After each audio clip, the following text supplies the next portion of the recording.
A street that time forgot. Cracked asphalt, chain link fences. A man standing in his doorway holding a dish towel like he forgot it was there. Then the sedan turns onto the block, too clean, too quiet.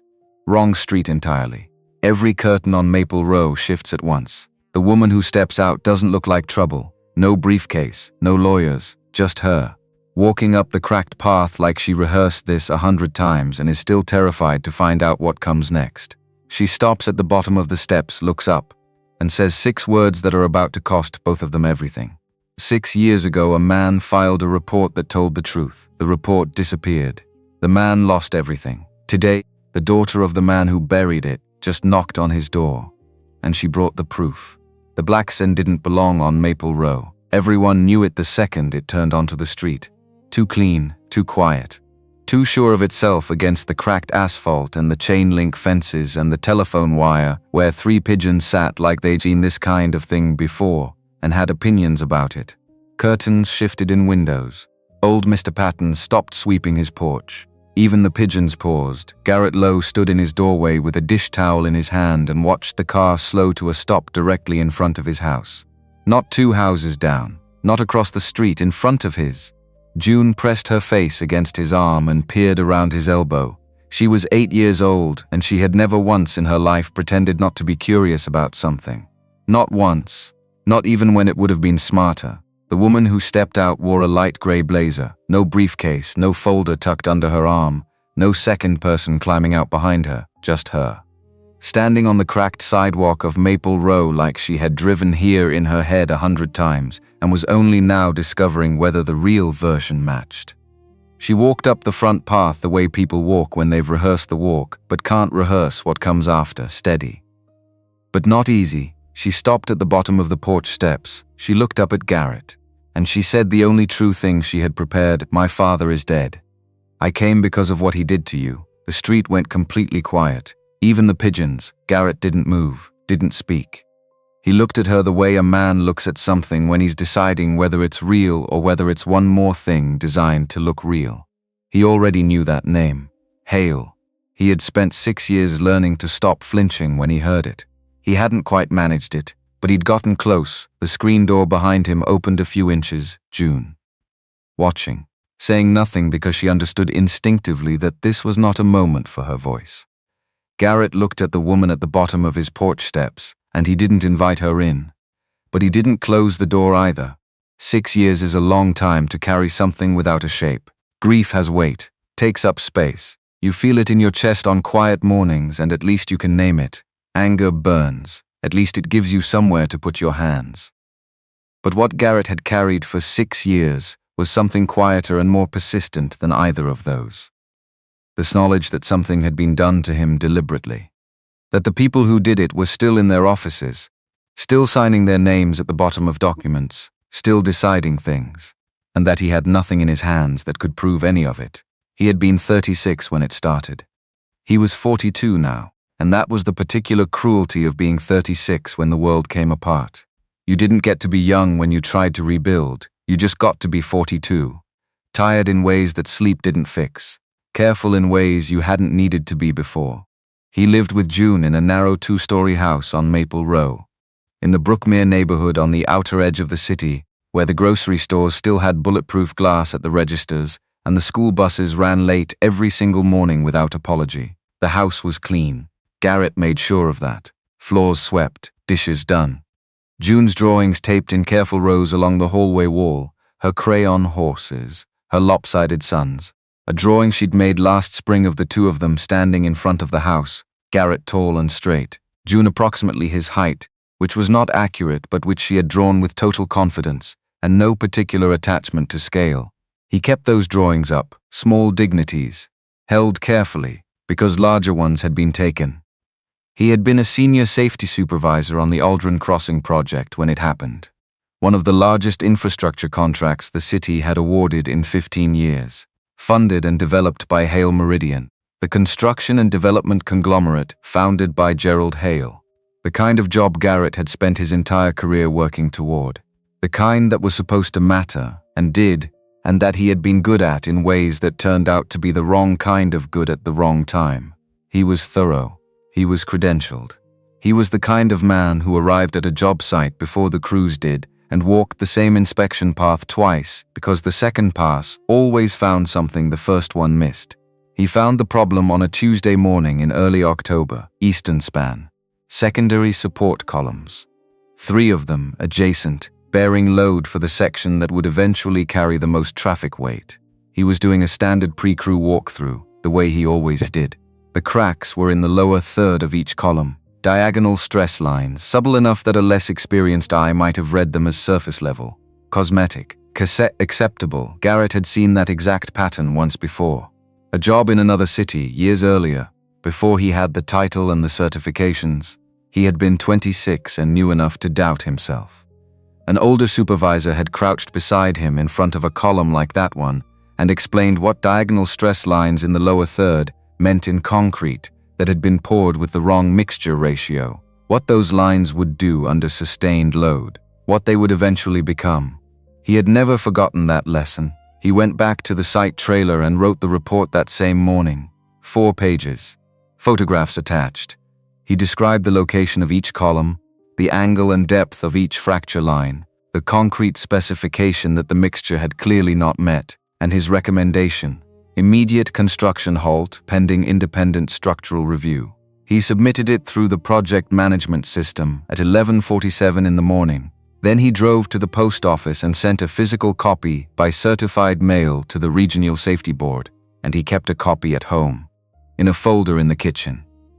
Because he had learned early in his career that paperwork had a habit of disappearing when it became inconvenient, and a man without documentation was just a man with a story, and stories were easy to dismiss, and he had seen it happen before, and he was not going to let it happen to him.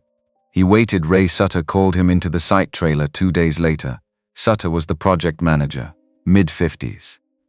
The kind of man who had mastered the art of delivering bad news in a tone of mild inconvenience, as though the problem were with your feelings rather than with the situation you were describing. He told Garrett columns had been reviewed the company's internal engineering team. The findings were within acceptable tolerance. No halt would be ordered. The timeline would continue. Garrett asked to see the internal review documents so he could compare their findings against his own. Sutter told him the review was proprietary and not available for distribution. Garrett escalated to the regional director, left 3 messages over 4 days.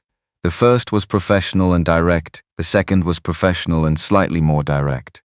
The third was professional and contained no anger because Garrett understood that anger in a voicemail got you dismissed before you got heard, and he could not afford to be dismissed. Nobody called back.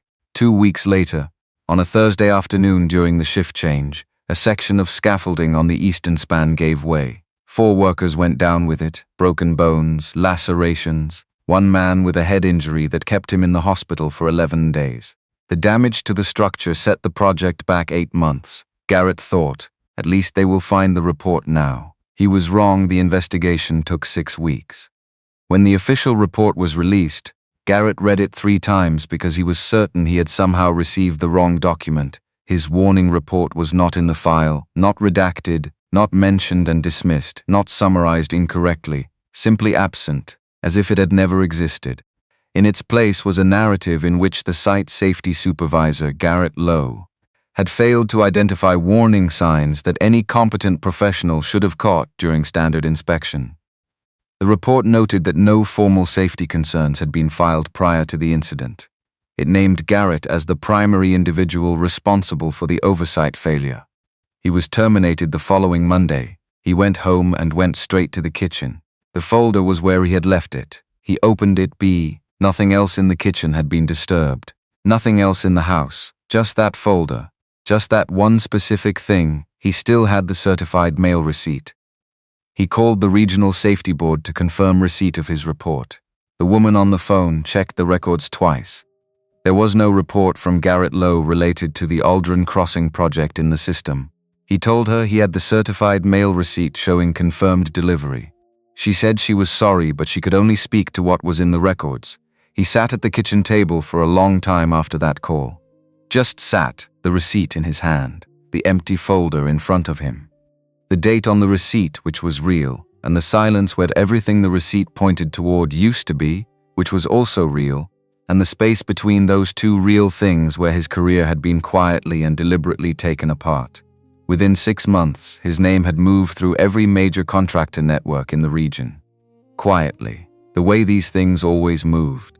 A word at a job site, a response that never came back, an offer that materialized and then evaporated after a background check. He never saw the communications, he only felt their results. His certifications were suspended pending review. The review never concluded. It stayed open, like a wound left deliberately unstitched. The timing destroyed more than his career. Dana had been in the middle of treatment for an aggressive autoimmune condition when he lost his job. When the job went, the insurance went with it. Garrett sold the car first. Then he took roofing work during the day and warehouse shifts at night. He borrowed from his brother until his brother had nothing left to give. He calculated and cut and stretched every dollar as far as it would go, and then further than that it wasn't enough. Dana died 14 months after his termination, in a hospital room that smelled like industrial cleaner. Garrett holding her hand. June asleep in the chair in the corner, 2 years old, her small shoes not quite reaching the floor, too young to understand. Old enough to remember the room, he brought June home the next morning and made breakfast. Because June needed breakfast. Because the world required continuation. Because there was nothing else to do except keep the floors swept and the dishes clean and his daughter's drawings on the wall, and put one foot in front of the other until that motion became something that felt, if not quite like living, then at least like not stopping. That was the man standing in the doorway when Celeste Hale walked up the front path of 14 Maple Row. A man with a dish towel and 6 years of quiet damage. And a kitchen drawer with one envelope in it that he had never been able to throw away. He didn't invite her in, he stepped off the porch and stood at the top of the steps, close enough to hear her clearly, far enough to make the position clear. June had already gone inside. He could hear her in the kitchen, the soft sound of a cabinet opening, water running briefly. Celeste stood at the bottom of the steps and looked up at him, and she didn't look like someone who expected this to go well. That was the first thing that registered. She wasn't performing confidence. She wasn't behind a wall of corporate steadiness. She looked like a person who had driven across the city to do something she wasn't entirely sure she had the right to do, and who had come anyway because the alternative was worse. "You said your father is dead," Garrett said, 8 weeks ago. "A stroke and you found something." "Yes, what kind of something?" she told him. She spoke without decoration, the way someone speaks when they know the words themselves are going to cause damage regardless of how carefully they are delivered. A steel safe behind a false panel in her father's home office. A folder inside, thick, rubber-banded. Labeled in Gerald Hale's own handwriting, she told him his original warning report had been in that folder, preserved, not destroyed. Which meant someone had kept it deliberately, either out of guilt or as a form of insurance, and she said she suspected she would never know which one. She told him about the independent structural assessment, commissioned by a city engineer 14 days before the scaffolding came down. 4 pages confirming the stress fractures Garrett had identified, recommending an immediate construction halt. Never entered into the official investigation file. She told him about the handwritten memo. 3 sentences, her father's hand, signed with his initials, dated 3 days before the collapse. "Keep the timeline. Adjust documentation after the fact if necessary. I'll manage the board." Garrett listened without interrupting. His jaw tightened once when she mentioned the memo. Otherwise, he was still. When she finished, the street around them was quiet. A screen door banged somewhere down the block. Whined through Mrs. Patton's chimes, too faint to make out the sound. "Why are you telling me this?" Garrett said. "Because it's true, and because you deserve to know it." "That's not an answer." He looked at her steadily. "Lots of things are true. People with your resources don't drive to neighborhoods like this to share true things. What do you want from me? I want to reopen the record. Have the investigation officially corrected. Have your name cleared through proper legal channels. Have the documentation that was suppressed become part of the permanent public record. And what does Hale Meridian get out of that? Nothing. A beat. The company loses. The board will fight me. The stock drops the moment this goes public. I know that. Then why?" She held his gaze and didn't look away. "Because my father built everything he had on what he did to you. That means everything I inherited is built on it too. And I'm not willing to keep living on top of that. Garrett looked at her for a long moment.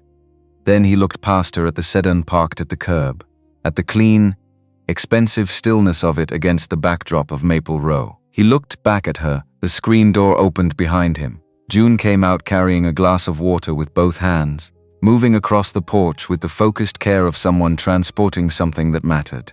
She reached the top step and held the glass out towards Celeste. Both hands. Completely serious. Garrett watched. Celeste took the glass. "Thank you." June nodded once, solemnly, and retreated to her spot, just behind her father's arm. Something moved in Garrett's expression. Not softness, not trust, but the departure of the hardest version of refusal. "Sit on the steps," he said to Celeste. "You can talk. Don't come inside." She came back 3 times that week, always late afternoon when June was home from school, always alone, never with paperwork, never with proposals, never with a number written anywhere. She sat on the lower step near the path. Garrett sat on the upper step with his back against the post. June did her homework on the porch between them, and occasionally looked up to insert herself into the conversation with observations that were too precise for an 8-year-old, and that both adults answered with the seriousness they deserved. The neighborhood watched. Earl Denton had run the corner grocery on Maple Row for 23 years. He had seen the sedan parked outside twice now, and he was not a man who waited around to say what he thought.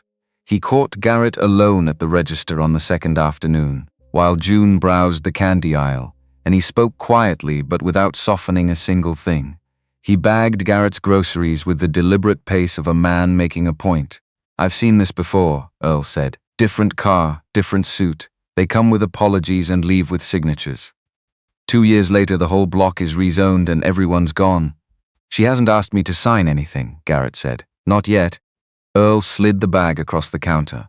"They never ask for the thing they actually want until they've made you feel like they're doing you a favor." Garrett didn't argue. He'd been thinking the same thing himself. But there was something about Celeste Hale that resisted easy dismissal. And it wasn't her sincerity. Sincerity was easy to perform. He had seen it performed by people who were very good at it. It was the specificity of what she knew. She knew the exact date on his original warning report. She knew the name of the city engineer who had commissioned the independent structural assessment. She knew the language of the certified mail confirmation. She knew details that existed nowhere in any public record, details that could only have come from documents that had been deliberately buried. That didn't prove her intentions were clean, but it proved the folder was real. And the folder was the only thing that mattered right now. On the third afternoon, Celeste arrived to find June sitting on the top step with a library book open across her lap and an expression that suggested she had been waiting. "Do you have any pets?" June asked before Celeste had fully reached the bottom step. Celeste paused. "A plant, a succulent. I've had it for 4 years," June considered this. "Is it happy? I think it tolerates me." "That counts," June said and went back to her book. Garrett, from his spot against the post, says nothing. But something in his face changed. Not the departure of wariness. Something smaller than that.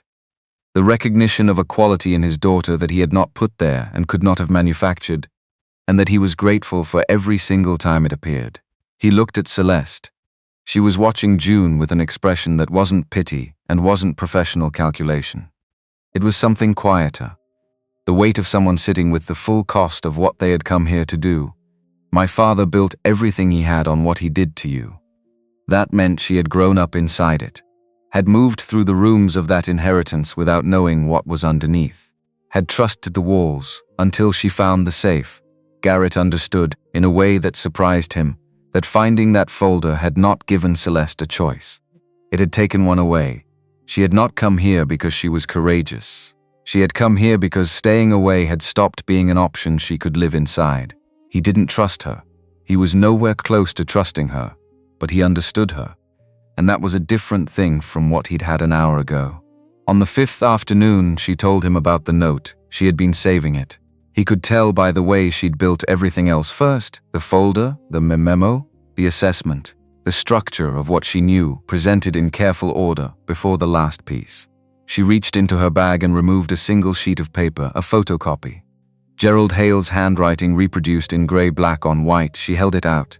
He took it, no date, no addressee, just the handwriting of a man who had been dead for 10 weeks and who had apparently, at some point, written this down and then done nothing with it. Find Garrett Lowe. He deserves to know. Garrett read it, read it again, held the paper and looked at the words. He wrote this, he said. Yes, and didn't do anything about it. He died before he could, or before he decided to. I don't know which. A pause. I've thought about that a lot. Garrett looked at her. Whether it was real regret or whether he was planning to tell me someday in a way that cost him nothing. Yes, he set the paper down on the step beside him. He looked out at Maple Row, the late afternoon light coming in low, a kid on a bicycle 2 houses down, the slow turn of Mrs. Patton's wind chimes. He knew Garrett's yes. He read the report. He understood exactly what I'd found, and he buried it anyway. Yes, Garrett sat with that for a while. The word yes, 3 times. Without qualification, without softening, without the language people usually reached for when they were delivering something that couldn't be made smaller than it was. He looked at her. I have a daughter, he said. She's 8 years old. She doesn't know the full details of what happened. She knows things have been hard and that her mother is gone. That's what I've allowed her to know. He looked at Celeste directly. If I let you open this back up, her name ends up connected to it. The press finds her. They always do. I know, Celeste said. I won't pretend that's not a real risk. Then you understand why I can't just say yes. I understand completely. They sat with that. The wind chimes turned. Down the block, a screen door banged. Garrett looked through the porch window at June, inside now at the kitchen table, bent over her homework with the concentration of someone solving something important, head slightly forward, chin down, pencil moving. Her mother had sat exactly like that when she was thinking. He looked back at Celeste. Come back tomorrow, he said. Same time. It wasn't yes. It wasn't no. It was the territory between those two things, which is where most real decisions live before they become decisions. Celeste stood, picked up her bag. I'll be here, she said. She walked back to the sedan, got in, pulled away without looking back.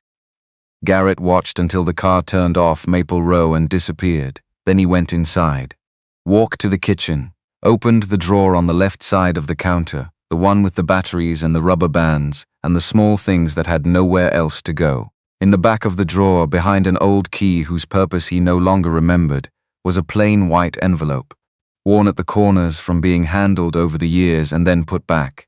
The printed label of the certified mail return confirmation, the date stamp, the proof that a report had existed and had been delivered and had been received by people who then swore they had never received it. One piece of paper. Not enough to prove suppression on its own.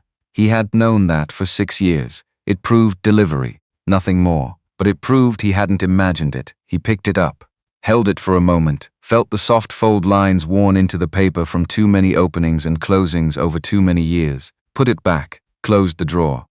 Stood in the kitchen while June's pencil moved in the next room and the late light came through the window over the sink and settled on the counter in a long quiet stripe.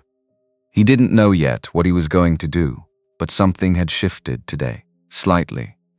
The way something shifts when a door that's been stuck for a long time is pushed with exactly the right amount of pressure and moves just enough to show light coming through the other side, just enough.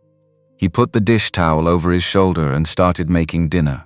He listened to the audio file alone. June was asleep. The house was quiet the way it got after 9, when Maple Row settled into itself and the only sounds were the refrigerator hum and the occasional car passing 2 blocks over.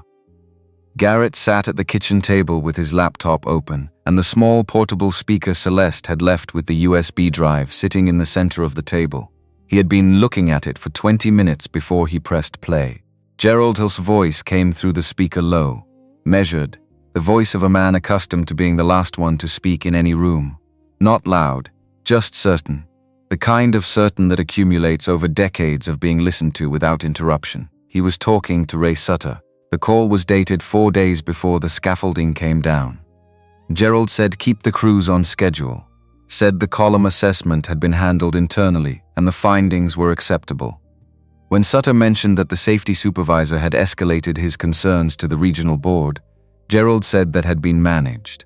Said if anything happened on site, document it as equipment failure. Said the supervisor's report didn't exist officially so it couldn't be cited. Said make sure Pratt knew the timeline on the filing the recording ended. Garrett sat very still. He didn't cry. He didn't stand up. He didn't put his hands over his face or push away from the table or do any of the things a person might reasonably do when they hear the exact architecture of the thing that took 6 years of their life played back through a small speaker on a kitchen table at 9:30 at night. He just sat, then he closed the laptop, got up, walked to the back door, opened it, stepped out into the yard. The night was cold, clear, early spring cold, the kind that came after days that lied about the season.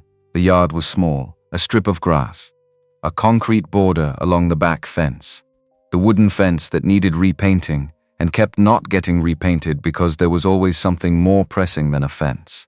He stood in the yard and looked at nothing in particular, no internal speech, no narration running through his head, just a man standing in the cold with his hands loose at his sides, and Gerald Hale's voice still sitting somewhere in his chest like a stone that had been there so long he'd almost stopped feeling it. And now it had changed shape. He had known. That was what the recording settled. Not suspected, not inferred from the weight of circumstantial evidence accumulated over 6 years, knew. Had read the report, understood exactly what it said, and within the same week had given the order to bury it, keep the schedule, and prepare the documentation language that would protect the company if the structure failed. And the structure failed. 4 men went down with the scaffolding 4 days later. One spent 11 days in the hospital with a head injury while Gerald Hale was in his office doing whatever a man like that did on a Thursday afternoon. Garrett stood in the yard until the cold got through his jacket. Then he went back inside, opened the kitchen drawer, took out the envelope, the certified mail receipt, the worn fold lines from years of handling, held it, put it back, went to bed, did not sleep for a long time. In the morning, after June left for school, he went back to the laptop and played the file again from the beginning. He listened all the way through, and then past the end, past the click that should have ended the call. There was a pause, 2 seconds, maybe 3. Then Gerald Hale's voice again, quieter this time, slower, not speaking to Sutter anymore. The voice of a man who believed he had ended the call but hadn't quite. The kid's good. Too good. That's the problem. 5 words. Garrett played them 3 times. He sat back in his chair and looked at the ceiling. Not a rushed decision made under pressure. Not negligence. Not a man who had read the report and misunderstood its implications. Gerald Hale had known exactly how accurate the work was. Had known the report was correct. Had chosen to bury it not despite understanding that, but because of it. Because a correct report from a competent supervisor created a problem that couldn't be managed any other way. The kid's good. Too good. Garrett closed the laptop, sat for a moment, then picked up his phone and called Celeste. She picked up on the second ring. "I heard it," he said, a pause on her end. "The last part too, yes." Silence between them. The kind that didn't need filling. "He knew," Garrett said. "Not just that the report existed. He knew I was right. That was what those 5 words were." Yes, another silence. "Okay," Garrett said, and hung up. Douglas Pratt had been the chief legal officer of Hale Meridian for 19 years. He was 61. Precise in a way that went beyond professional habit into something more fundamental. A personality built around the belief that clarity of language was the same thing as clarity of thought, and that both were the primary tools of anyone who wanted to remain useful in a position like his. He had a corner office on the 34th floor with a view of the river, on clear days, and a way of sitting behind his desk that made visitors feel somehow responsible for the meeting, even when he had been the one to call it. He called this one on a Tuesday morning. Celeste sat across from him in the glass-walled conference room. The city spread 34 floors below. The river was visible. The sky was the flat white of an overcast morning that couldn't decide whether it intended to rain. Pratt didn't spend time on preamble. "The Aldrin matter is closed," he said. "It was closed based on falsified documentation. That is an allegation you cannot make without exposing yourself personally. Exposing the board, and triggering a shareholder response that will cost this company hundreds of millions within 72 hours of going public." Celeste looked at him. "I'm aware of the financial consequences. Then you understand that the board will move to remove you before they allow that to happen. Are you advising me as legal counsel, Douglas, or delivering a message on behalf of the board?" Pratt met the gaze and held it. "Both," he said. "And I'm doing you the courtesy of making sure you understand exactly what you're walking into before you walk into it." Celeste looked out at the city below. Past the river, past the neighborhood she had never driven through before 6 weeks ago. Somewhere in the direction of a street with cracked asphalt and a narrow house and a man who had stood at the top of his porch steps and asked the only question that cut through everything else. Then why? She looked back at Pratt. "Thank you for the courtesy," she said. "I'll keep it in mind." She left. Pratt watched her go through the glass wall of the conference room. He sat for a moment after the door closed. Then he picked up his phone and made a call that Celeste would not know about until later.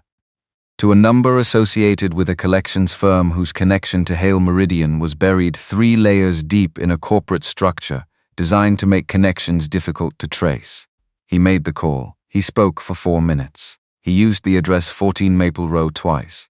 The letter arrived on a Thursday morning. June was at the kitchen table, eating cereal. The kind with the oat clusters she sorted out and ate first methodically before moving on to the rest. She had been doing this since she was 5. Garrett had once pointed out that this approach left her nothing to look forward to. June had looked at him with the expression she reserved for statements she found genuinely puzzling and said, "That's the point, Dad." The mail slot opened and a small stack of envelopes dropped onto the hallway floor. Garrett picked them up on his way through. A utility bill, a catalog addressed to someone who hadn't lived here in years, another bill, and a plain white envelope with a return address he didn't recognize printed in clean sans serif type, Aldrin Recovery Associates. He stood in the hallway and opened it. Write it once, read it again. A formal collection notice. Outstanding administrative fees of $14,000 assessed against Garrett Lowe in connection with costs incurred during the Aldrin Crossing safety investigation. The debt had been transferred to Aldrin Recovery Associates for collection. Payment was due within 30 days. Failure to remit payment in full would result in a lien being placed on the residential property located at 14 Maple Row. Garrett folded the letter carefully along its original crease, put it in his back pocket. Walked into the kitchen, sat down across from June. She was sorting her cereal without looking up. He watched her for a moment, the focused, efficient way she worked through the bowl, her mother's concentration when she was doing something that required care. "You're not eating," June said without looking up. "I'm about to. Your face is doing the thing. I always have this face." June looked up, assessed him with her mother's directness. Looked back down. "Okay," she said. She didn't push further. She never did. Which sometimes made things harder rather than easier, because it meant he couldn't hide behind irritation. He made himself eat breakfast. He tasted nothing, but he ate it. After June left for school, he took the letter out of his back pocket and read it a third time at the kitchen table. The language was precise and formal and designed to sound entirely legitimate. Administrative fees. Transferred for collection. 30 days, Aldrin Recovery Associates. He had never heard of this company before, had never been informed of any administrative fees during the investigation 6 years ago. There had been no such assessment. He had read every document from that proceeding, or tried to, and there had been no mention of fees assessed against him personally. He took out his phone, searched the company name, a website, clean, professional, minimal, a phone number with a local area code, a mailing address in a commercial district across town, no staff listed, no founding date mentioned, no history. He called Celeste from the backyard. She picked up on the first ring. "There was a letter this morning," he said. He read her the contents slowly. All of it. The silence on her end told him 2 things at once. She hadn't known, and she understood immediately what it was. "That's not a legitimate debt," she said. "There were no administrative fees assessed against you during the investigation. I've read every document from that proceeding, and there was no such assessment. I know. Let me have my attorney contact the collections firm. I can have this dissolved within a week, maybe sooner. There's no legal basis for no."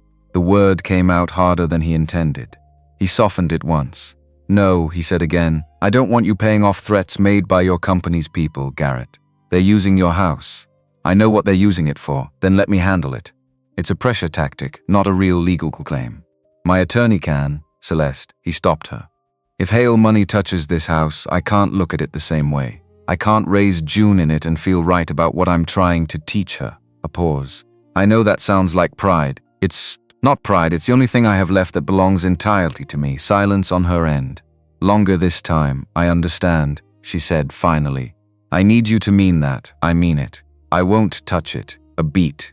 But I want you to know that I looked up the company registration for Aldrin Recovery Associates this morning when I heard you describe the name. That firm was incorporated 8 months ago. 8 months ago, Garrett. That was 2 weeks after I first contacted the estate attorneys about the safe and its contents. Someone inside Hale Meridian built that company specifically for this. It was never about a real debt. It was about having a mechanism ready in case you became a problem. Garrett stood in the yard and looked at the fence. The peeling boards, the concrete border along the back. Pratt, he said. I don't know that for certain yet, you know it. A pause. Yes, she said. I know it. He hung up, stood in the yard for another minute. Then he went inside and started the dishes. Because the dishes needed doing, and standing in the yard accomplishing nothing was not going to help either of them. He started pulling back, not a decision he made consciously, or at least not one he admitted to himself at the time. He cancelled nothing. He didn't stop answering Celeste's calls. He just answered in shorter sentences. Offered nothing beyond what she directly asked. Kept the porch conversations functional rather than open. Celeste noticed. He could tell from the way she adjusted, the slight recalibration in how she chose her words.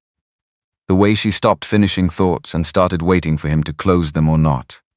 She had learned, over the weeks of porch steps and late afternoon conversations, how to wait with him. Whether that was patience or something more calculated, he still hadn't decided.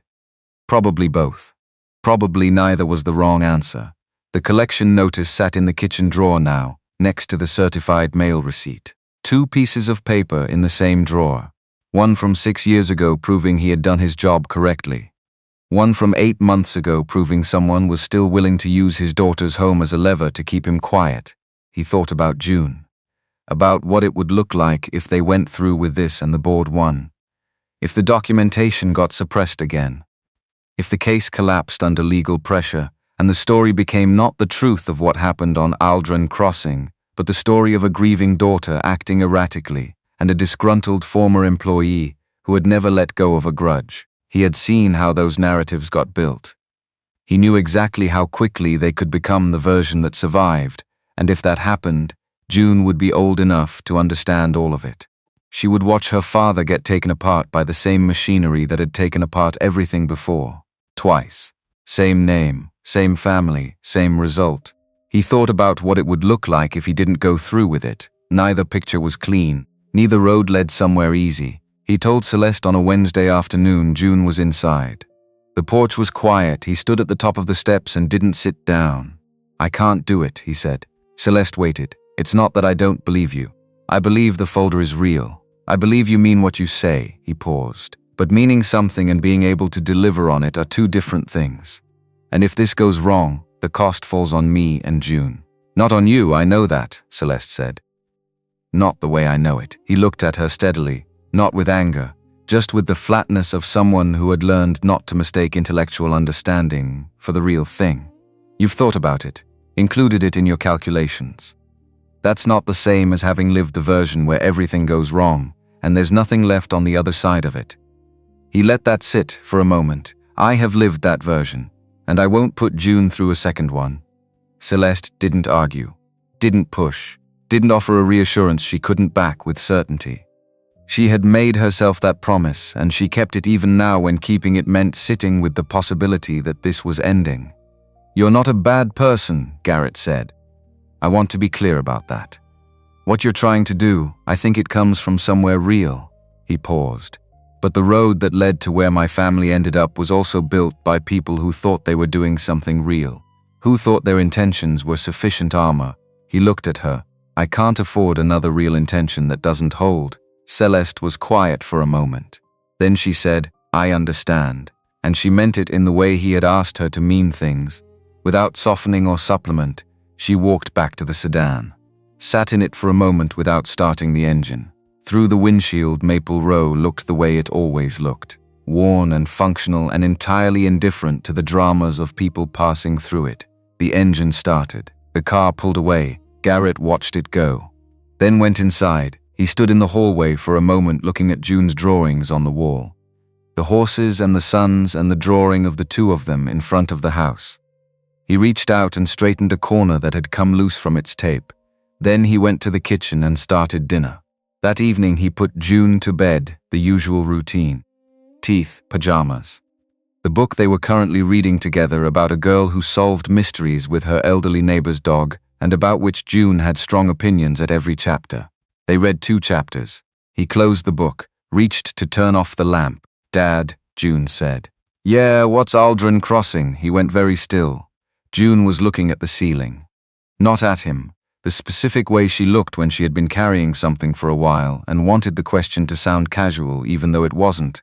"Why do you ask?" he said. "I heard Mr. Denton say it to his wife at the store. A long time ago. A few months ago, he said your name, and then he said Aldrin Crossing, and then he saw me and stopped talking." A pause. "I've been waiting for you to bring it up yourself." Garrett looked at his daughter lying in her bed with her hands folded on top of the blanket, the lamp casting a low, warm light across the room. 8 years old.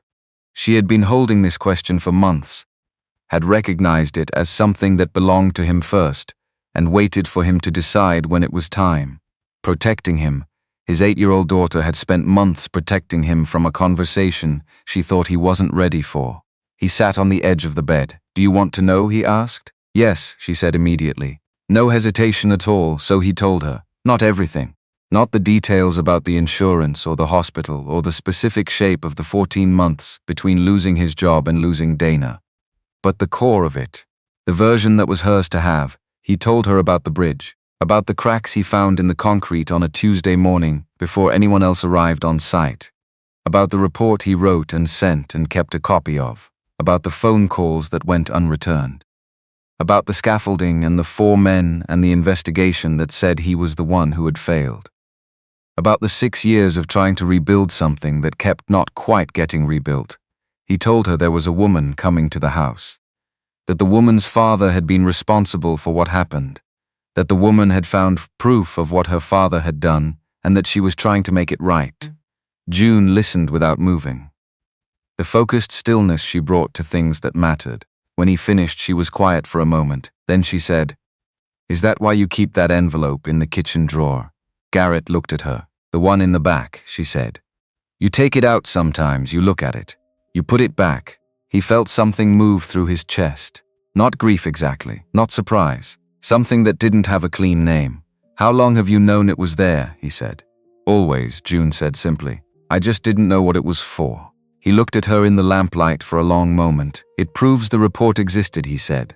"That I actually sent it. That's all it does on its own. It doesn't prove anyone covered anything up. It just proves I wasn't lying. But that matters. Yes. That matters." June thought about this with the seriousness she brought to things that deserved it. "So why don't you use it? One piece of paper proving I sent something isn't enough by itself. You need the other side of it too. What was done with it after it arrived, and that's what the woman has. That's what the woman has." June was quiet again. She looked at the ceiling for a moment, then she looked at him. Is she trustworthy? And Garrett sat there on the edge of his daughter's bed and held the question with real honesty. Turned it over, looked at it plainly. The answer that came up was not no. It was not a clean, unqualified yes either. But it was not no. "I think she's trying to be," he said. June accepted this. She reached up and turned off her own lamp, which was her signal that the conversation had reached its natural end and sleep was next. "Okay," she said in the dark. "Tell her about the envelope. June, if she has everything else, she should have that too. Go to sleep, I'm just saying. I know what you're saying. Sleep." A pause. Then quietly, already half toward sleep. "Good night, Dad. Good night, June." He sat in the dark for a moment after her breathing slowed, listening to the house settle around him, listening to Maple Row outside the window. Then he did something he hadn't expected to do that evening. He laughed softly, to himself. In the dock of his daughter's room, because she had been waiting for months for him to be ready for a conversation she had already mapped out completely. Because she was 8 years old, and she had been protecting him while simultaneously understanding more about the situation than he had given her credit for. Because she was so completely and recognizably herself, this daughter of his, and that was something that 6 years of damage and loss and careful surviving had not managed to change. He got up, went to the kitchen, opened the drawer, took out the envelope, stood at the counter under the overhead light and looked at it. One piece of paper, not enough on its own to prove suppression. He had known that for 6 years. It proved delivery. nothing more than delivery. But it proved he hadn't imagined it, had never imagined any of it. He set it on the counter, picked up his phone. Dialed. Celeste picked up on the second ring. "I need you to come back," he said. A pause on her end. "When?" she said. "Now. Tonight. If you can." The pause this time was shorter. "I'm on my way," she said. She arrived 40 minutes later. The street was quiet, just past 9:30. The porch light was on and Garrett was standing at the top of the steps when her car pulled up, not in the doorway, not on the lower step, at the top, waiting. She got out, walked up the cracked front path, stopped at the bottom of the steps. "Come inside," he said. Those two words were different from every afternoon on those steps. Different from every conversation with careful distances maintained. She came up the steps and he held the door, and she came inside, the hallway first. She paused for a fraction of a second at the edge of it, looking at the drawings taped in rows along the wall, the crayon horses, the lopsided suns. The drawing of father and daughter in front of the house, scale approximate, confidence absolute. She had seen them through the window before. This was different, Garrett noticed. Said nothing. They sat at the kitchen table. Celeste set the folder on the table between them, the USB drive, the printed documents. Everything she had brought and everything she had told him about over the past week and a half of porch conversations. Then Garrett reached into the kitchen drawer and placed the plain white envelope on the table beside the folder. Celeste looked at it. "Certified mail receipt," he said. "Same date as the report. Proof of confirmed delivery to the Regional Safety Board. You've had this the whole time." 6 years, she looked at the envelope. At the worn corners. The soft fold lines from years of opening and putting back. "You kept it even when you thought it couldn't help you. It was the only thing that proved I hadn't invented the whole thing." He paused. "Some nights that was the only reason I kept it.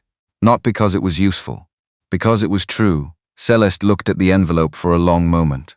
Then she opened the folder and placed the handwritten note on the table between them. "Find Garrett Lowe. He deserves to know." Garrett read it again. He had seen it before, on the porch in the afternoon light. At the kitchen table under the overhead light it looked different, more permanent somehow, more final. A dead man's handwriting on a plain sheet of paper, one sentence, no date, addressed to no one, never sent. "He wrote this," Garrett said. "Yes.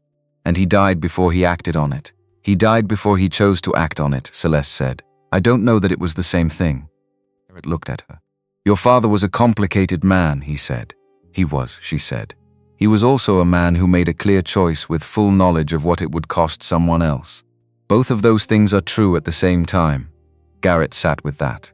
The refrigerator hummed. "The house settled the recording," he said.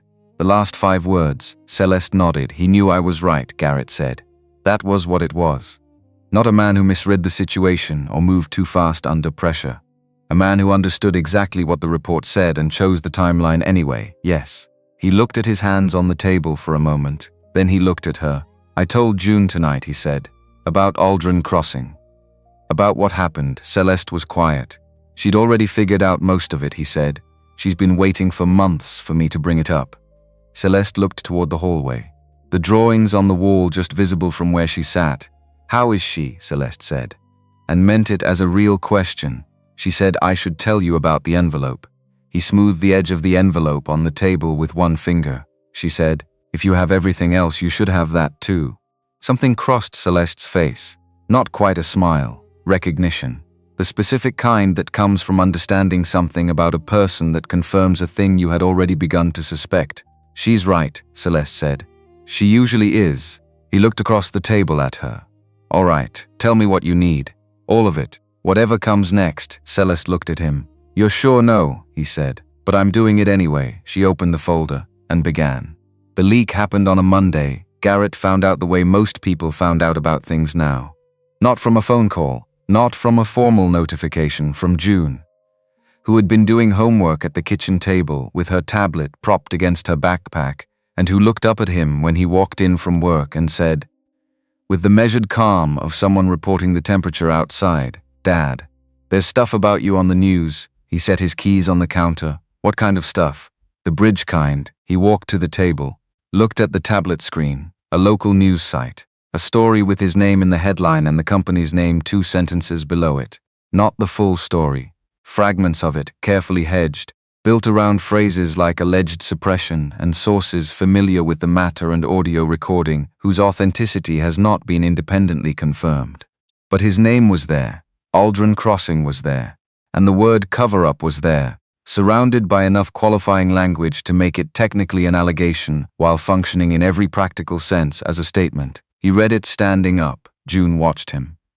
"Are you okay?" she asked. "Yes. Your face is doing the thing again." "I'm fine, June. The thing where you go very still and you're June." "Okay," she said, and went back to her homework. He called Celeste from the backyard. She picked up before the second ring finished. "I know," she said. "I just saw it." "Who talked?" "I don't know yet. Someone inside the building or close enough to it. Pratt called me twice this morning before the story ran." A pause. "Garrett, they're going to move fast now. Whatever they planned to do, the timeline just compressed. How fast? Much before the end of the week. Before the press conference, if they can manage it." He looked at the fence. Peeling paint. Same fence it had always been. The collection notice still in the kitchen drawer. "The press conference 2 days away. Are you still in?" he asked. A beat. Shorter than he might have expected given everything. "Yes," she said. "Are you?" He looked at the back of the house, the kitchen window with the light on inside. June bent over her homework at the table. "Yes," he said. He went back inside. Sat across from his daughter. Watched her work a math problem, pencil moving in the small decisive stroke she'd had since she first learned to hold one. "Is it going to be okay?" June asked without looking up. "Yes. How do you know?" "I don't," he said. "But we're doing it anyway." June looked up then, met his eyes directly. Something in her face settled into a kind of quiet steadiness, the way a level settles when you set it on something that's actually flat. "Okay," she said, and went back to her homework. By the following morning, Hale Meridian's communications department had issued 3 separate statements before 10 o'clock. The first called the reporting irresponsible and the alleged evidence selectively presented without adequate context. The second noted that the audio recording referenced in certain news accounts had not been verified by any independent forensic authority and should not be treated as confirmed. The third, which came out just before noon and was noticeably sharper than the first 2, described Garrett Lowe as a former employee with a documented history of internal grievances, who had been separated from the company following a thorough and findings-based review process. That one landed differently. Garrett read it at the kitchen counter while the coffee brewed. The phrase "documented history of internal grievances" sat somewhere between his chest and his stomach, like something he'd swallowed wrong. Not because it was true, because it was designed to sound true. Because a person who knew nothing about the situation would read that phrase and think, "Problem employee, difficult history, a man with a grudge who never let it go." Which was the point? He put his phone face down on the counter, poured his coffee, stood at the window looking at Maple Row in the morning light. A neighbor walking a dog. Mrs. Patton's wind chimes beginning their slow rotation. The street looking exactly as it always looked, worn and functional and entirely unconcerned with what was happening to the people who lived on it. He had known this was coming, had calculated for it, had told himself clearly when he made the decision that the company would not simply absorb the press conference and move on. He had known they would build a counter-narrative and that the counter-narrative would be about him, his history, his grievances. His character, knowing, hadn't made it land soft, but it hadn't knocked him sideways either. And that was the difference between this and 6 years ago, when every new piece of bad news had arrived like the first one, like a shock to a system that had no preparation for being treated this way. He was prepared now, grimly and bone-deep prepared. That was what 6 years built, if you let it build something useful rather than just accumulating damage. He washed out his coffee cup, got June's breakfast started. Douglas Pratt appeared on the local business news channel at 7:15. Wearing a charcoal suit and the expression of a man performing reluctant transparency for an audience he considered beneath him. Garrett watched approximately 4 minutes of it. Pratt used the word context 11 times in 4 minutes. Garrett counted after the 3rd time, because counting gave the thing a shape and a shape made it smaller. He turned it off, made June's lunch, got her to school, came home. Sat at the kitchen table in the quiet of a Tuesday morning and thought about what the next 48 hours were going to look like. Then he got up and went to work, because the bills still came regardless of what was happening on the news, and standing still accomplished nothing that moving wouldn't accomplish better. The press conference was scheduled for Wednesday at noon, a mid-sized meeting room in a downtown hotel 3 blocks from the river. Neutral ground chosen specifically because it had no association with either party. No Hail Meridian branding visible anywhere in the building. Garrett had asked for that directly and Celeste had agreed without discussion. 14 journalists confirmed attendance. 3 local television stations sent more cameras. A regional investigative reporter named Tom Grafton, who had been quietly pulling threads on Hail Meridian's infrastructure projects for the better part of 2 years, sent a note through Celeste's media attorney saying only, "Front row, I'll be there." Garrett told June the night before. They were in the kitchen after dinner. He was washing the last of the dishes. She was at the table finishing a worksheet, the kind with the small boxes that required neat printing, which June took seriously as a matter of personal principle. He turned off the faucet, dried his hands, sat across from her. "Tomorrow is the press conference," he said. "I know, pencil, still moving. You don't have to come, I know, still writing. June. I'm giving you the actual option." She looked up. Put the pencil down with the deliberateness of someone setting aside something they intend to return to. "I'm coming, Dad, it might be uncomfortable. There will be cameras and I'm coming." He looked at his daughter, her hands flat on the table on either side of her worksheet. The absolute settled quality of someone who had made a decision so far back that the present conversation was essentially administrative. "Okay," he said. "Can I sit in the back?" "Yes." "Near the door," he almost smiled. "Yes, June." Near the door, she picked up her pencil, went back to her neat small printing. The radio played something low and instrumental from the counter the way it always did in the evenings. Dana had started that. Had said a house needed sound to feel lived in rather than just occupied. He had kept the habit because June had grown up with it, and because some habits were worth keeping, not because you remembered choosing them, but because they had quietly become part of what home felt like. He watched his daughter finish her worksheet and thought about the morning. It was going to be what it was going to be. He went to bed at 10 and slept without difficulty, which surprised him. He had expected to lie awake the way he had the night after he first heard the recording.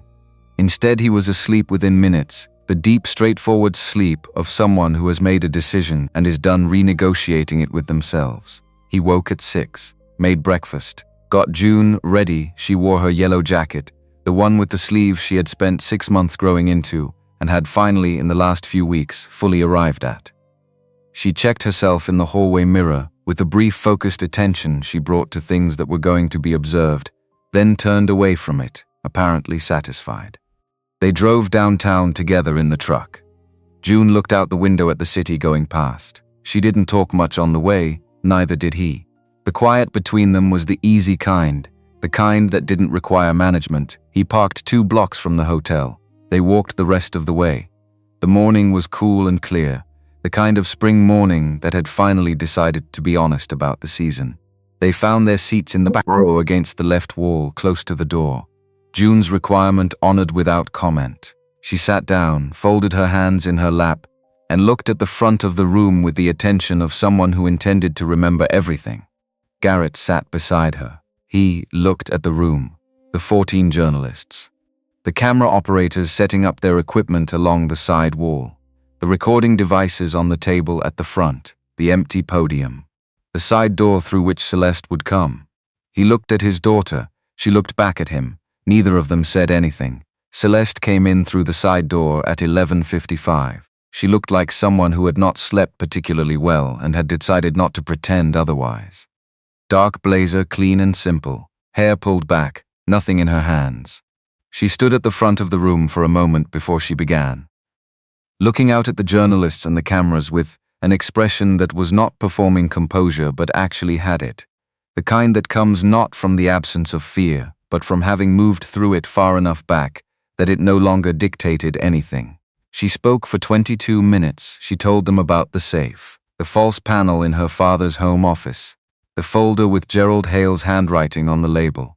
She described the contents with precision, the original warning report, the independent structural assessment, the handwritten memo, the audio recording. She described the steps she had taken to verify the materials before going further, the private document examiner, the cross-referencing of dates against archived city records. She did not use the word mistake. She did not say misstep or oversight or unfortunate decisions made under difficult circumstances.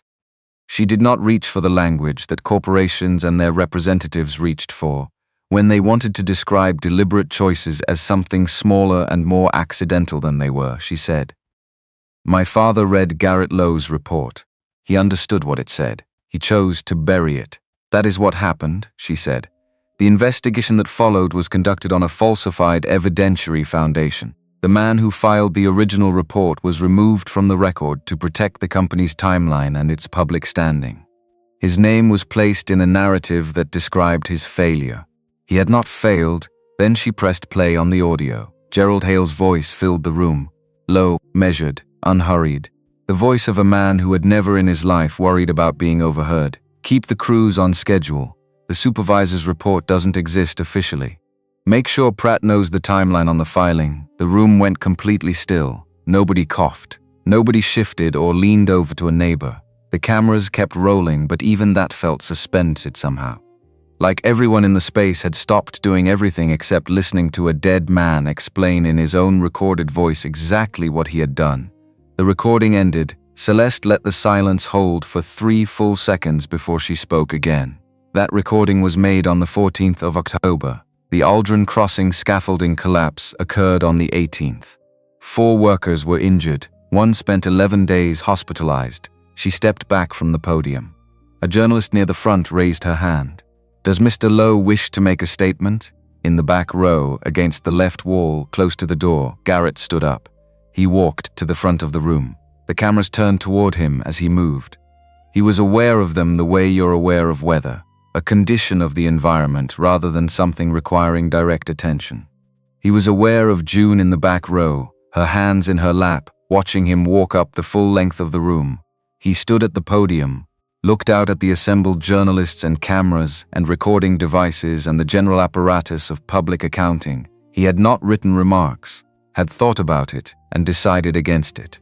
Prepared remarks were something you held onto when you were afraid of what you might say without them. He was not going to be afraid of that today.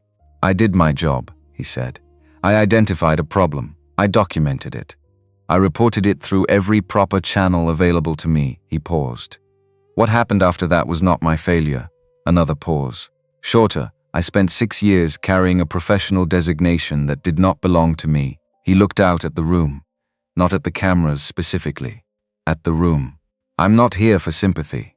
I'm here because my daughter is sitting in the back of this room, and I want her to know that the truth is worth saying out loud, even when it costs something." He walked back to his seat. June looked at him when he sat down beside her. She reached into her backpack unhurried, the way she did everything that mattered. She pulled out a piece of paper folded in quarters and put it in his hand without a word. He opened it, a photocopy of the certified mail receipt. The envelope from the kitchen drawer. She had taken it at some point without telling him, scanned it and printed it. The date stamped clear and clean on the page. Confirmed delivery. Regional Safety Board. 6 years ago. She had done this quietly, on her own, and said nothing about it until this moment, because she had known, the way she seemed to know things she had no obvious reason to know, that this was when it would matter. He looked at his daughter.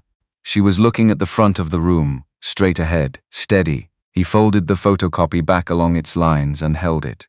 The response from Hale Meridian came within 2 hours of the press conference ending, a statement calling the evidence selectively presented and the audio recording unverified by any independent authority. An announcement that Celeste Hale was no longer authorized to speak on behalf of Hale Meridian in any capacity pending a board review of her conduct. A note from the communications department, released separately, that referred to the press conference as a personal action taken without board knowledge or approval. Then Pratt appeared on the afternoon news, different suit from the morning, same composure. He used the word context 9 times in 6 minutes, which Garrett noted was a reduction from the previous appearance, as though someone had advised him that the word was becoming a liability. And then, the following morning, something Garrett had not fully anticipated despite having told himself he should. A lawsuit, Hale Meridian versus Celeste Hale, filed in civil court at 9:17 in the morning. alleging unauthorized disclosure of proprietary internal documents, breach of fiduciary duty, misappropriation of company assets in the form of internal communications. The filing ran to 41 pages and had clearly been in preparation for some time, which meant Pratt had drafted it before the press conference, which meant it had always been the contingency plan. A footnote on page 31 referenced Garrett Lowe as a related party whose potential involvement in the unauthorized disclosure was under active review. Under active review. Two words that meant nothing legally, nothing specific, nothing that constituted a real threat yet, but which were placed there precisely to land the way they landed, to sit in his chest and cost him sleep and make him wonder whether the next document with his name on it would be less preliminary. He read the filing at the kitchen table at 7 in the morning while June was upstairs getting dressed for school. The legal language was dense and precise and built entirely around implication and future possibility. He read it through once, set it down, drank his coffee.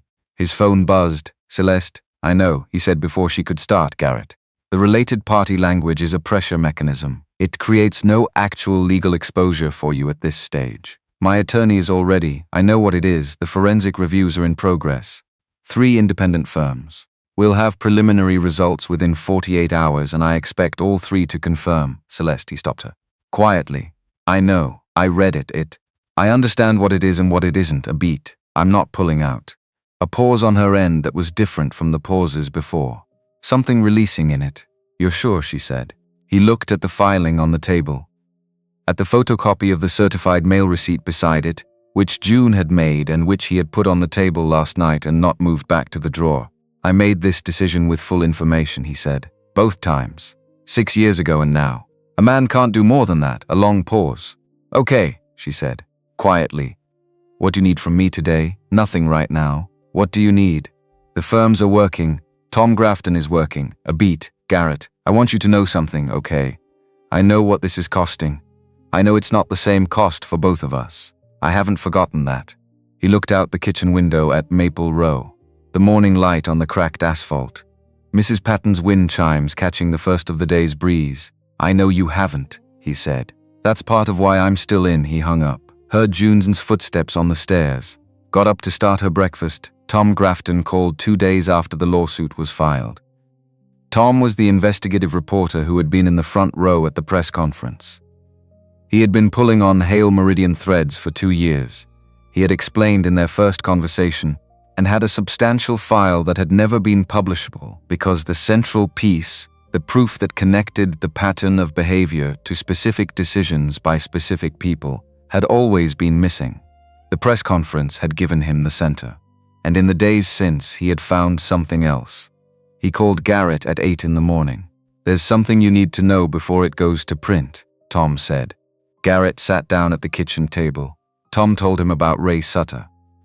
3 months after the scaffolding collapse on Aldrin Crossing, Ray Sutter had signed a non-disclosure agreement with Hale Meridian. The agreement had been accompanied by a payment, $400,000, wired to a personal account in 2 installments. The NDA contained a specific and carefully drafted clause. Sutter agreed not to discuss any management decisions related to the Aldrin Crossing project, including but not limited to scheduling decisions, documentation practices, and communications between project management and company leadership, with any party outside Hale Meridian. $400,000. For silence. About specific things, Pratt had structured the agreement. Gerald Hale had signed off on it personally. They had not simply erased Garrett's report, had not simply managed the investigation. They had identified the person with the most direct knowledge of what had actually happened in the week before the collapse, and had bought his silence at a price designed to make it permanent. "How did you get this?" Garrett said. The NDA surfaced in the discovery materials filed as part of the lawsuit against Celeste Hale. Pratt's own legal team included it in the document production without apparently recognizing what its existence confirmed. Garrett sat with that for a moment. Pratt's lawyers had filed the document that proved the silence had been worth purchasing. In trying to build a case against Celeste, they had handed the story its missing piece. "Is Sutter talking?" Garrett said. "He called me yesterday evening," Tom said. "He wants to get ahead of it. Now that the NDA itself is in the public record, His attorney tells him the confidentiality clause is functionally void.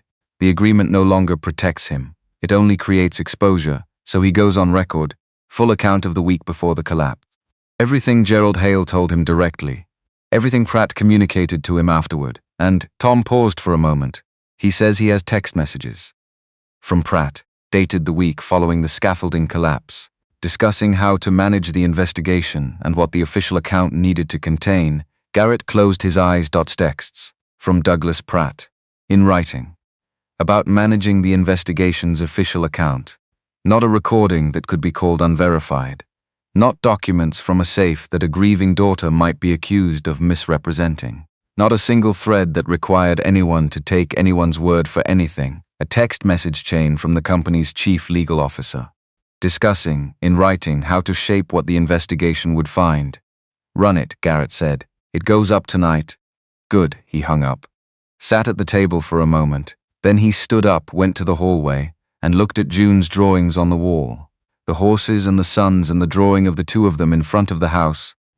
Her confidence in the scaling of it entirely undiminished by its inaccuracy. He reached out and pressed one corner back against the wall where the tape had started to lift, then went back to the kitchen and started the dishes. Pratt called Celeste that afternoon and suggested they meet, not at the office, a private dining room in a restaurant 2 blocks from the Hale Meridian building. Just a conversation, he said, between two people who knew each other, off the record. She went. Because what a person offers you tells you more than what they say when they're not offering anything. The restaurant was quiet at 3 in the afternoon, the kind of place where the tables were well spaced and the staff understood the value of not appearing. Pratt was already seated when she arrived, water on the table. He had not ordered anything else. He waited until she sat down. Then he laid it out with the efficiency of a man who had prepared this presentation carefully and saw no value in building toward it. Celeste withdraws the publicly disclosed materials.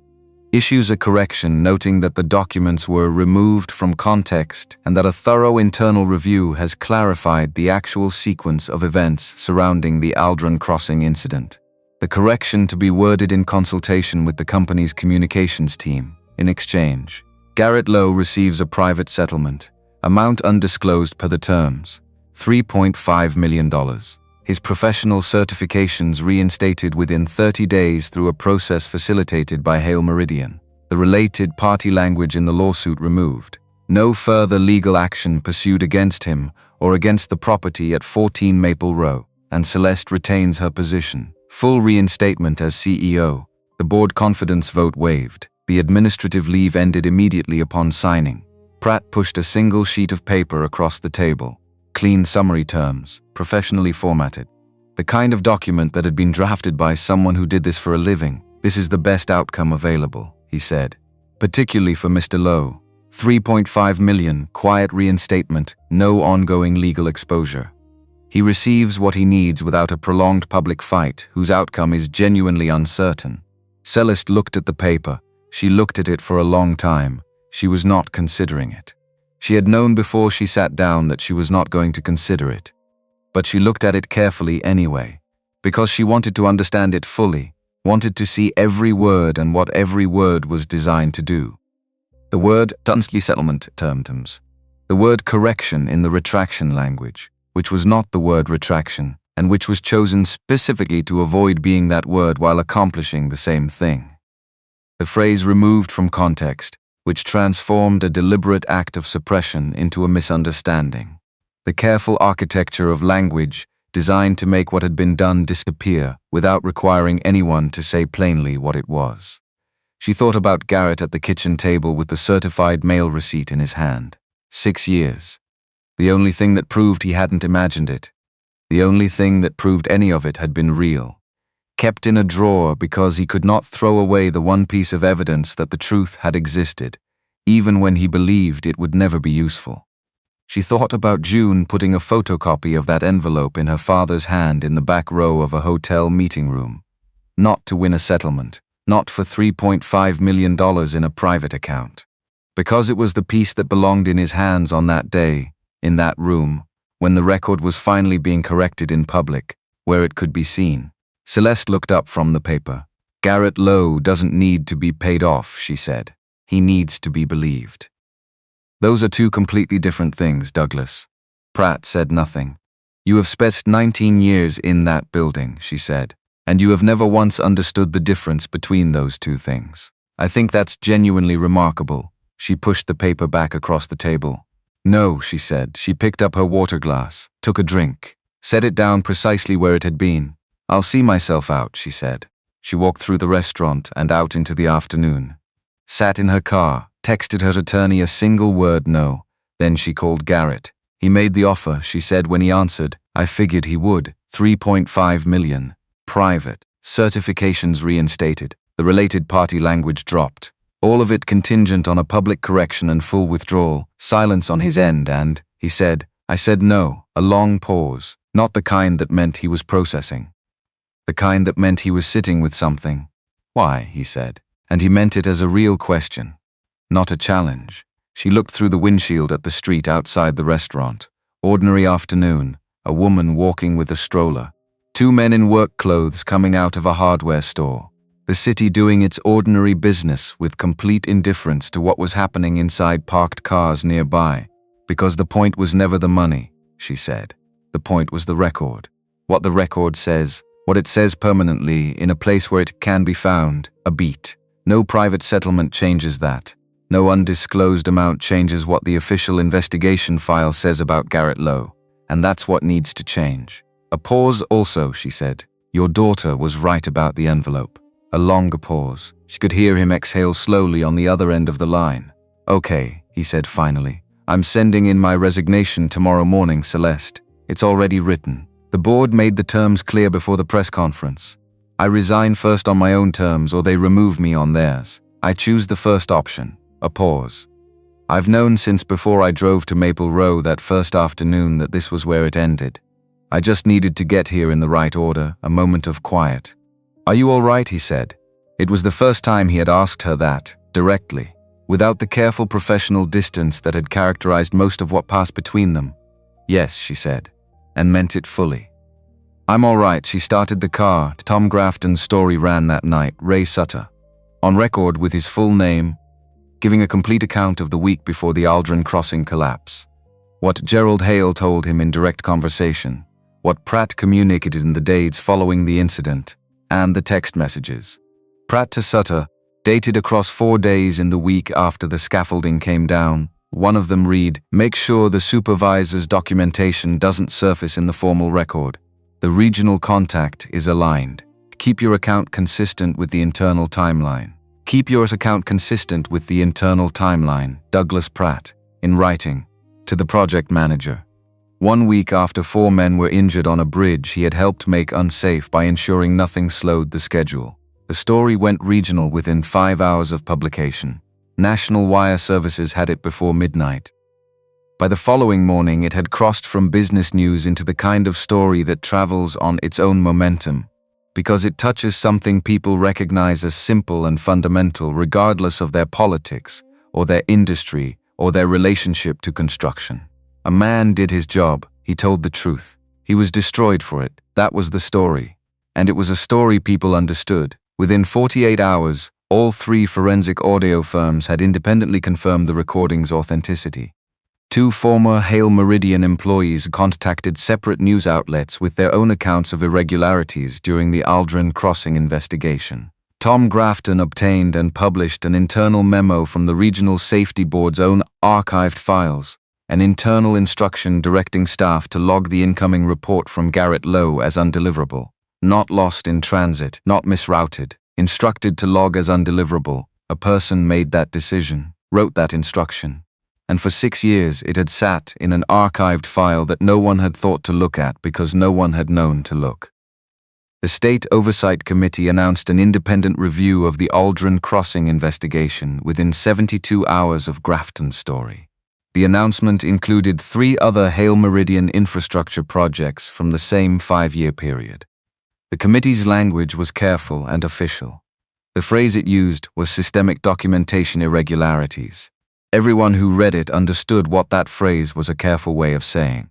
Douglas Pratt retained personal legal counsel on a Monday morning, which was noted in the business press with the specificity of someone marking a tide turning. 2 board members submitted quiet resignations by Tuesday afternoon. Celeste submitted her resignation on Wednesday morning. 1 page, no recriminations, no extended explanation. The public statement she released alongside it contained a single sentence. I was not willing to inherit what my father built without accounting for how he built it. 6 weeks after the press conference, a letter arrived at 14 Maple Row. Not a collection notice, not a legal filing. An official letter on State Licensing Authority letterhead, addressed formally to Garrett Lowe. He opened it at the kitchen table on a Thursday morning while June ate breakfast beside him. His professional certifications had been reinstated, effective immediately with full standing restored.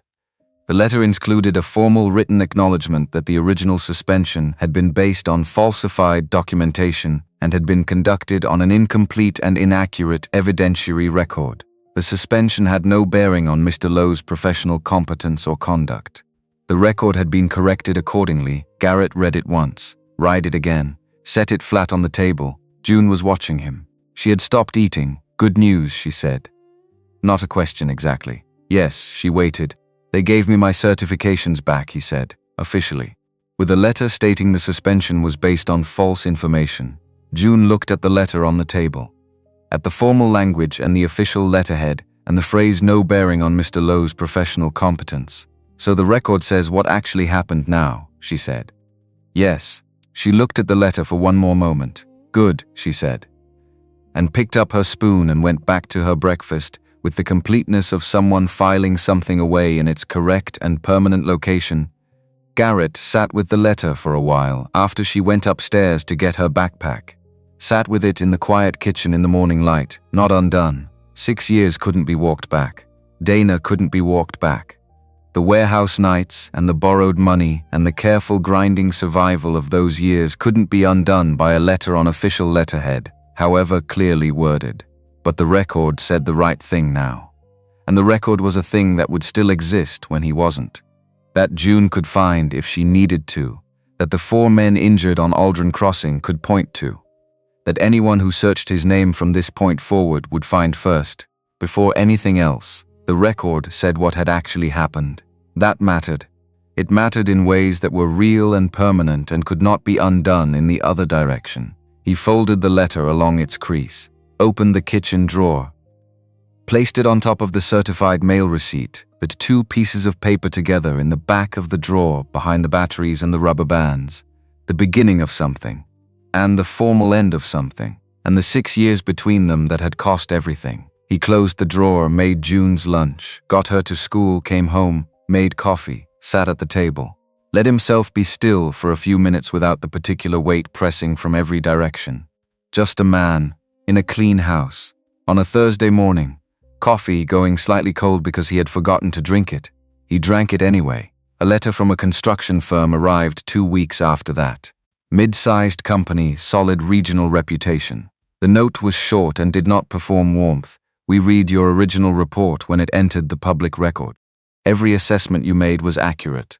The findings were correct. The recommendations were correct. We'd like someone like you on our team. Garrett read it standing at the counter. Write it again, set it down, called the number at the bottom. Celeste established the Aldrin Labor Trust in the months following her resignation, a fund for workers displaced or harmed by Hail Meridian projects across the preceding decade. Not only Aldrin Crossing, the 3 projects under state review, the quieter cases. The people who had signed small settlements with non-disclosure clauses and who would never appear in any news story, but who had carried the same kind of damage for similar reasons and deserved something that acknowledged that their damage was real. She did not name the trust after herself, did not name it after her father, named it after the bridge. Because the place where something went catastrophically wrong deserved to be remembered by its own name, not renamed. Not absorbed into something that covered over what had happened there. Remembered with the name that made the history findable by anyone who needed to find it. She spent the following months building a small development consultancy, community infrastructure projects, labor transparency written into every contract from the first page, not appended as an afterthought at the end. Independent safety oversight built into the structure of every agreement, not outsourced to internal teams whose interests were not independent. Smaller than anything the Hale name had ever been associated with. She had expected that smallness to feel like loss, had braced for it. Instead, it felt like the first thing she had built on ground she knew was level. And that was different from every other thing she had ever been part of. The Eastbrook Community Recreation Center was completed in early spring, 2 miles from Maple Row. A low, wide building with large windows that let in the morning light from the east, and a foundation that had been inspected 4 times during construction, and had passed each inspection without qualification. Garrett had served as safety consultant on the foundation specifications. He had been thorough in the way he had always been thorough, and had caught 2 minor issues during the concrete pour that were corrected before they could become anything more than minor. Nobody questioned his reports. The dedication ceremony was a neighborhood event on a Saturday morning. Residents of Eastbrook and the surrounding area, the construction crew who had built it, a few local officials who kept their remarks short. No corporate branding, no speeches from executives. Just a building and the people it had been built for, and a clear spring morning with the kind of light that showed things as exactly as large as they were. Garrett arrived with June. She was wearing the yellow jacket, fully grown into now, sleeves landing exactly where they were supposed to. She assessed the building's exterior within a minute of arriving, walking the perimeter with her hands clasped behind her back and her eyes moving across the foundation line and the window frames and the roof line with an attention that made 2 members of the construction crew exchange a look. She came back to where Garrett and Celeste were standing near the main entrance, stood in front of them, looked up at the building for a moment, then looked at both of them. "Is the debt paid now?" she asked, not lightly. Not as a child asking a question that expected a simple answer. As someone who understood that the answer had weight and who wanted to hear it honestly. Garrett looked at Celeste. Celeste looked at June. The 3 of them stood in the morning light outside a building built on level ground and inspected correctly and designed to last. "Not all of it," Garrett said. "Some things can't be fully paid. What was lost doesn't get restored just because the record gets corrected. That's true and it stays true." He paused. "But we're not carrying it for someone else anymore. And that's what was wrong. That's what needed to change." June looked at him, then at Celeste, then back at the building. She nodded. Once, slowly. The nod of someone filing something in its correct location, permanent and done. "Okay," she said. Then she turned and walked through the main entrance and disappeared inside to conduct her investigation of the interior. Garrett watched her go. He looked at the door she had walked through, then out at the morning, the clear sky, the neighborhood streets running in every direction from this building that had been put here, on this ground, built right. Celeste stood beside him. Neither of them spoke for a moment. Through the large front windows they could see June moving through the interior space, pressing a hand to a wall, looking up at the ceiling, moving to a corner and looking at the join between wall and floor with the focused assessment of someone who had learned by watching and had been watching for a long time. "She's going to be something," Celeste said. "She already is," Garrett said. The morning held around them, the ground under their feet was level, and that was enough. It was exactly enough. Not more than what had been lost, and not less than what had been earned, and precisely what it felt like to stand on something that had been built correctly, and to know it, and to have the record say so.